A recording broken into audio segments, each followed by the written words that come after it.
This is Dan Dix here, reporting for Press for Truth. Today is Monday, July 17th, 2018, and we are broadcasting out of beautiful Squamish, British Columbia today. And I am joined on the line right now by our good friend at World Alternative Media, John Sneisen, because he has just released his newest book. And let me get this one right.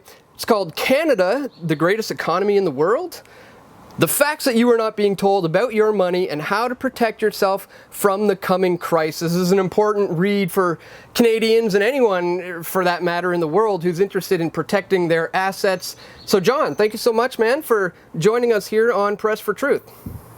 Hey, you're more than welcome, and Dan, I really love your work at Press for Truth, and of course, some of the stuff that you and Josh have done together. It's a lot of fun when alternative media gets together and work hard. We can accomplish a lot here in Canada, I think. No doubt, no doubt. You guys have had fantastic momentum, and now, building on that momentum, you're releasing this book, and it almost seems to me, judging by the title of your book, that you're not necessarily so convinced that everything is running so smoothly here in Canada in terms of our economy and how the government would have us believe things are going. So why don't you start us off by letting us know what prompted you to write the book, and what do you hope Canadians are going to get from it?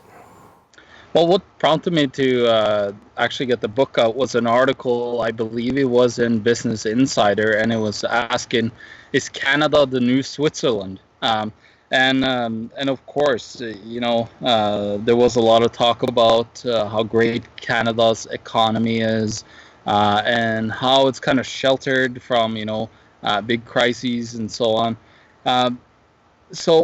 At that time, of course, I'd written a book already called The End of Freedom, How Our Monetary System Enslaves Us.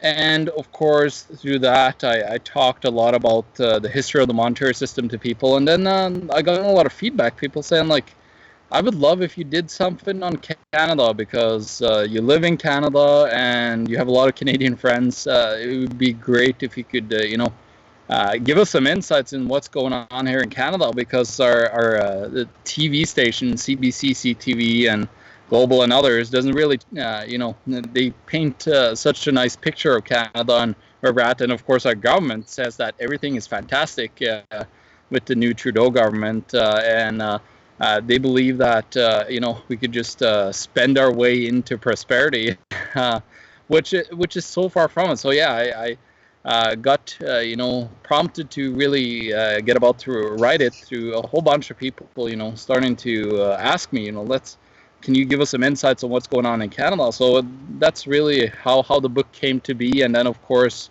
our great friend, Josh Sigurdsson, I had him write the foreword to the book. So it's very exciting as well. Well, I just heard today, in fact, I just filmed a video on this today, that Canada ranks in the number 2 spot for countries that have trust for their government. And it boggles my mind, but then I realized I think it's part and parcel because a lot of Canadians don't understand what's going on. Taking in consideration the financial crisis of 2008, a lot of people are not aware of the fact that the Canadian banks were bailed out, I believe to the tune of around $114 billion in a secret bailout by the government. So do you think maybe, is this why Canadians are not really understanding just how bad things are? Is it because we're just uneducated about our own economics? Yeah, I think that's probably one of the bigger ones. And then, of course, it comes down to that our banking system here is very secretive.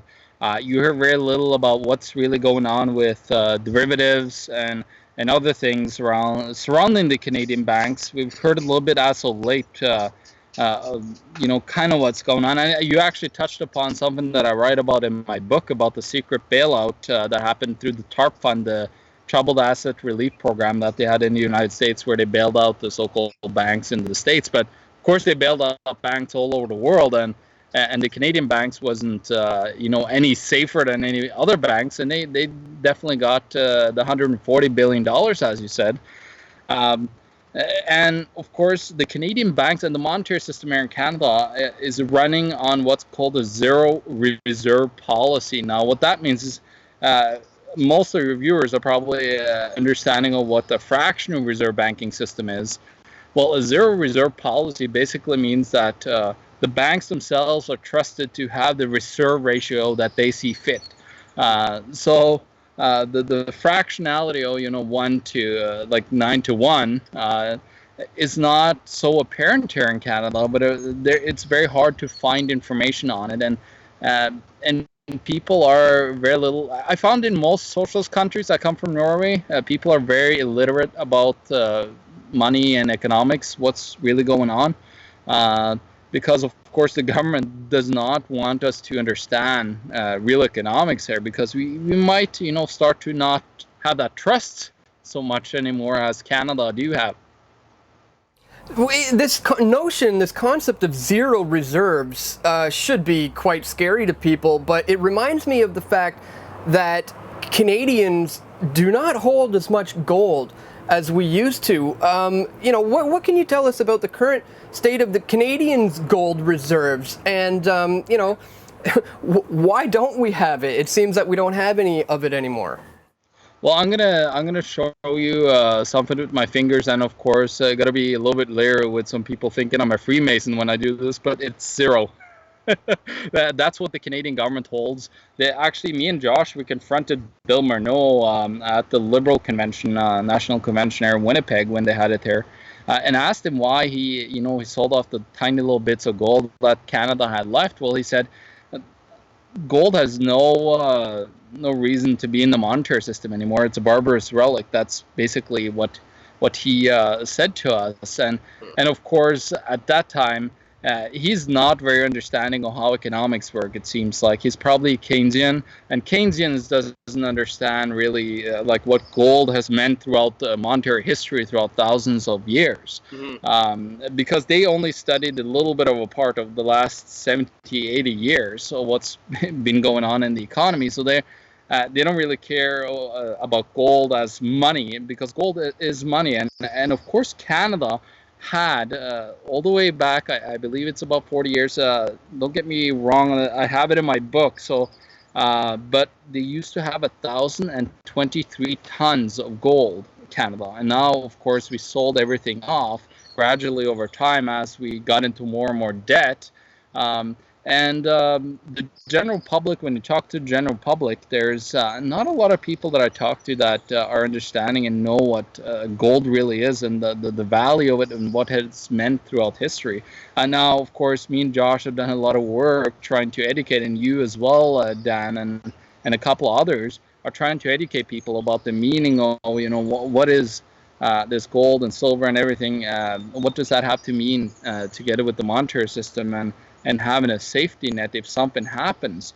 Because what I've seen and I studied is throughout hyperinflations, that be the Weimar Republic, Venezuela just recently now is in a hyperinflation, and then of course I have a close relationship and friendship with a guy from Croatia, which grew up in the hyperinflation and during the war in Yugoslavia in the 90s. Now, what he told me was quite interesting. He said during that hyperinflation, because people, some people at that time, more people had, farms. They were self-sustainable. So he said a lot of people, just went by. They weren't great off at all. It was war, but they survived. But he said there was some people that really thrived throughout those crises and became very wealthy after. And what he saw, that they had gold and silver that they bought up what everybody else was having to sell off, because they held the fiat currency and massive amounts of debt.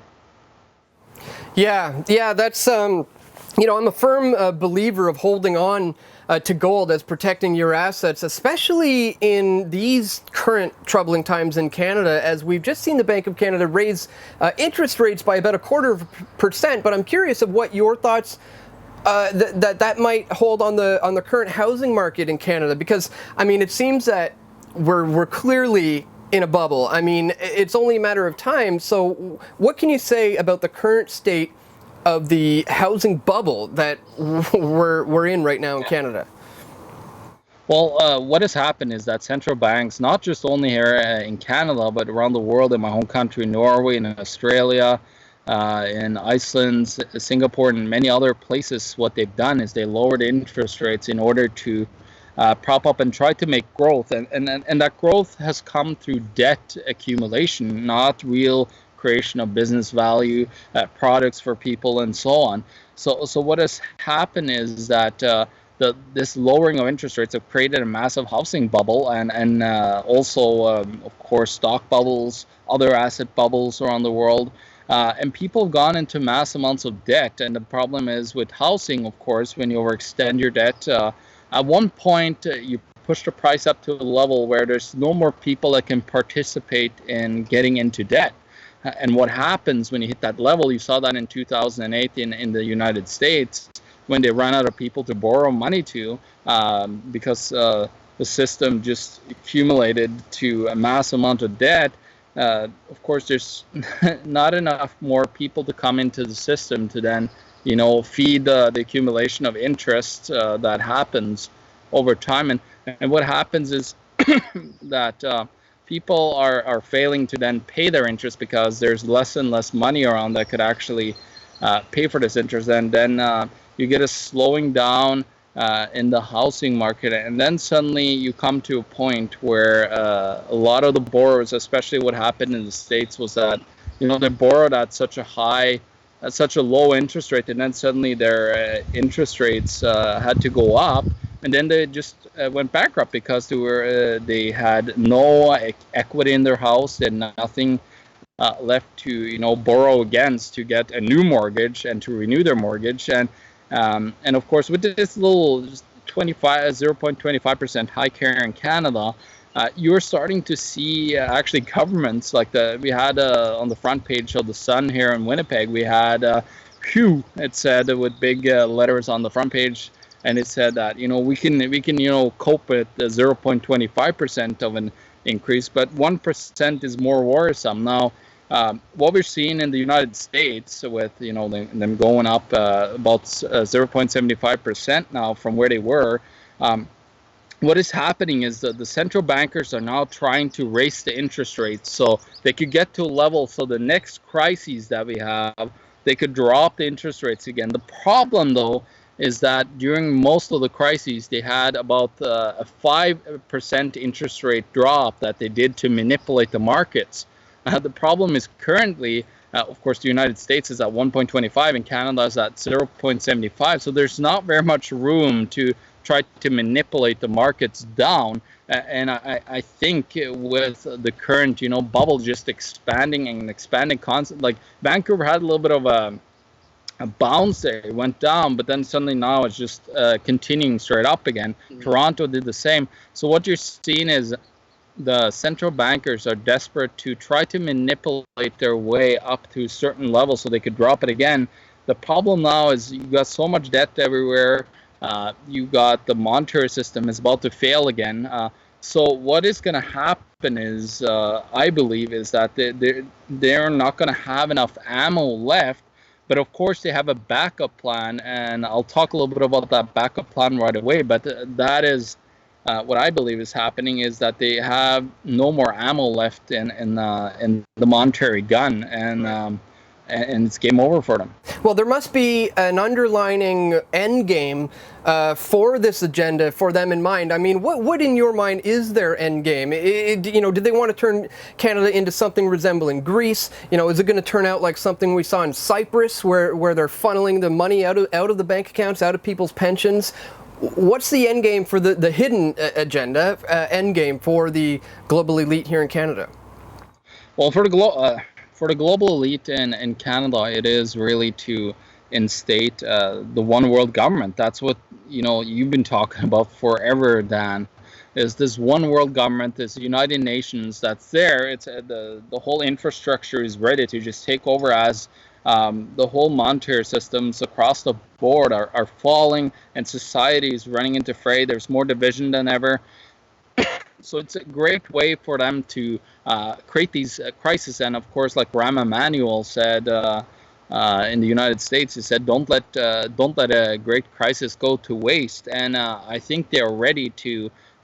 For Canada, they're ready to freeze assets all across the board, bank accounts, pension accounts, and everything. And people that believe that their money was safe and that they could actually take out their money out of the bank, well, they're going to have a rude awakening when suddenly you wake up to, for example, like you had in Greece, as you said, in Cyprus, where suddenly you can only take out, let's say $100 out of the ATM every day, and because you have capital controls controlling the amount of money getting extracted, because they're trying to stop a run on the bank.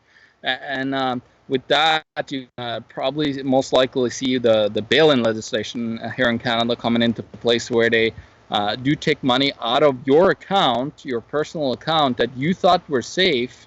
And what they're going to do is they're going to what call recapitalize the bank, which is basically bailing out the banks because they had terrible bets and terrible investments that they did. But then they used your money, and now they're taking it to save themselves. And of course, they never told you about their bad investments. So that is number one, the bail-ins, and then of course, implementing. I believe what's going to happen, and I've seen this move recently, and it's to a cashless society where they want to eliminate cash. They're going to start, with the higher denominated bills, like the 100. Like Canada actually got removed the $500 bill. I was not here in Canada at the time, but I read through books that they eliminated the $500 dollar bill. And what they want to do, though, is they want to remove those big denomination bills like they did with the 500 and 1,000 rupiah in India. Then they want to implement the cashless society. Number one, because the government is bankrupt, so they need more taxation. So they need, of course, to control every transaction you have, so they could they could suck out all the cash that they possibly can out of their citizens. And then number two, you have a fantastic control grid in place when they could implement their one world government with the one world currency, the special drawing rights, with, of course, and then devaluing and destroying our local currencies, the Canadian dollar, American dollar, Norwegian krona, wherever you are, your local currency, and then merge everybody into the special drawing rights. You are not going to ever see that special drawing rights, though. It's only for the big multinational corporations and the governments that are trading in between each other. You are just going to trade with failed cashless fiat dollars. Yeah, absolutely, man. I think you just nailed it right there. And for people who are watching this who are thinking, "Holy, this is wild." Okay, well, what do I do? I mean, I have a family, I have money. I don't want the banks to come and take everything from me here in Canada. So, just in closing, what advice might you have for Canadians in order to protect their assets, and what sorts of things do we need to, what kind of forward thinking do we need to have here in order to bring this around to where it needs to be? Yeah, well, what we need to do is we need to look back at history to see what other similar events, did to people and how they were able to protect themselves. Now, unfortunately, here in Canada, I gotta have to make a statement that this is my opinion, and me and Josh does it this all the time. It's very frustrating that it's my opinion, what I say here, but this is what I think is the solution to everything. I think what we need to move towards is understanding what can protect us throughout the crisis. And of course, it's food, water, shelter, having, enough to be self-sufficient, not what the government wants you to be, though. They want you to be dependent on the government as this whole crisis happened. Look at Venezuela, like people's weights are down 20 pounds on an average in Venezuela. You have people firebombing sugar trucks in order to, get any calories intake, because sugar is high in calories. So people are panicking because they weren't prepared for something like this. And be aware, guys, this is something that will come to any fiat currency around the world. It's not just, the little incidents that have happened. This has happened over 600 times throughout history when they implemented these types of currencies. So very important. You got to make sure you have, your food, water, shelter, and then when it comes to secondary, you gotta have something to protect that food, and a lot of times that is, for example, having a gun to protect your family in order to make sure that nobody's coming to looting you, of course, and then The other important thing, if you have enough money past that, you want to insure that little wealth that you have, or if you have a lot of wealth, you want to insure that with physical metal, which is gold and silver and so on. And what that's going to do is it really is going to protect your wealth, and then you'll be able to transfer that wealth as the things are collapsing around you. You're going to have people selling off their assets and belongings, and you're going to be able to use that gold and silver not just for trade, but for a potential of you positioning yourself at the other side in a better spot. It is, of course, talking about the one world government. It looks very bleak, but if you can position yourself where you are at a place where you have accumulated a little bit of economic power, you can now go and push back against these corrupt globalists and what they're doing. And of course, you need to get your community together. Make sure you talk to your friends, family, everybody around you. Make sure that you have great people around you that you can trust, that you can cooperate with, and that you can start, implementing and teaching people real things about life, how to be self-sustainable, how to not having to live with the government that's gonna corrupt you forever. Me and Josh, we're voluntarists. We believe that everybody should voluntarily be involved in society at whatever form they want. If you want to be a communist, you can have your commune over here, but we want to have our anarcho-capitalist society over here, and then we live by non-aggression principle, where we let, as long as nobody is aggressing against each other, you can have a society like that. I think we need to move towards this type of society, because the big statist type of societies are seemingly throughout history, with fiat currencies, ending up being empires and going to war and destroying everything around themselves, because they're based on a system that is failing from the start that you implement it.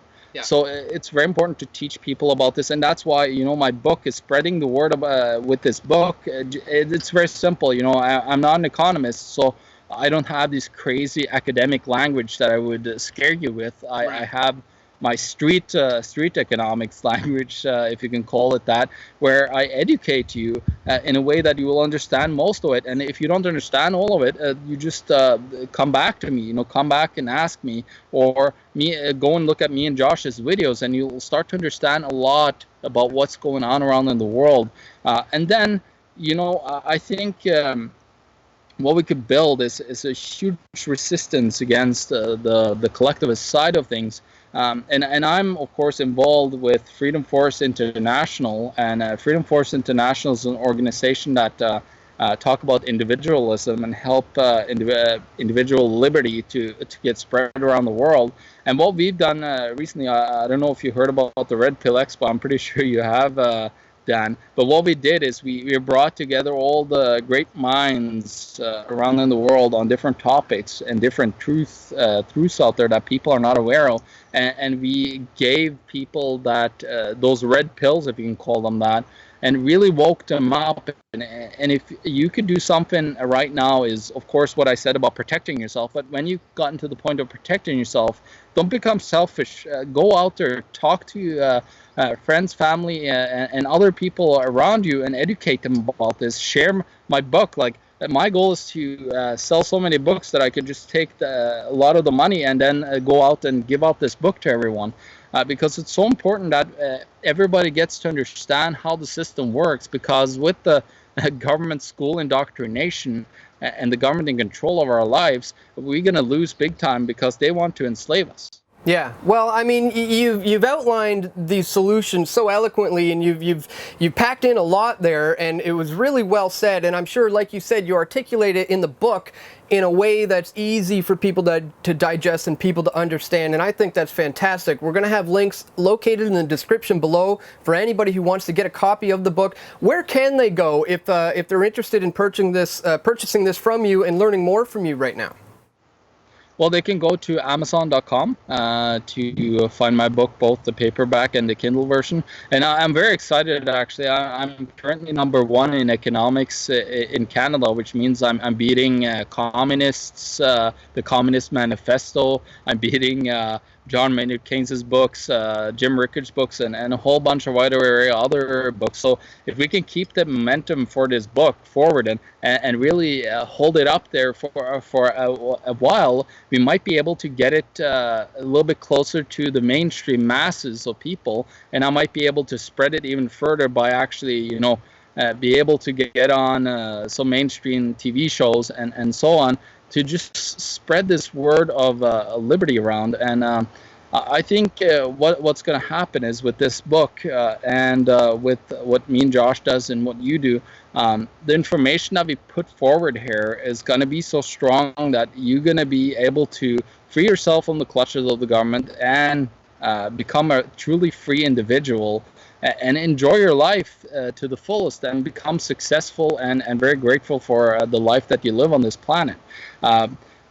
You can, of course, find everything on World Alternative Media. Me and Josh did a video recently on the book as well. So yeah, just mainly that. You can also find some information soon on theeconomictruth.org, which is my webpage. Other than that, that's it for now. You can find me on Facebook and Twitter, of course, and that's how you can find my book. If you want a signed copy, I will have a book launch here in Winnipeg in August, most likely, and we'll see how well that goes. Maybe I'll come to Vancouver, to Toronto, to Calgary, and other places. I'm hoping that I could do that and then spread the word and talk to people all around Canada. Awesome, man. Well, I would encourage everyone out there to certainly get a copy. I'm going to, do what I can to help promote this book. So everyone, check the links in the description below. Get your copy now. Spread it out to all your friends and family, and let's try to turn this country around to where it needs to be. Once again, John Sneisen, thank you so much for joining us here today.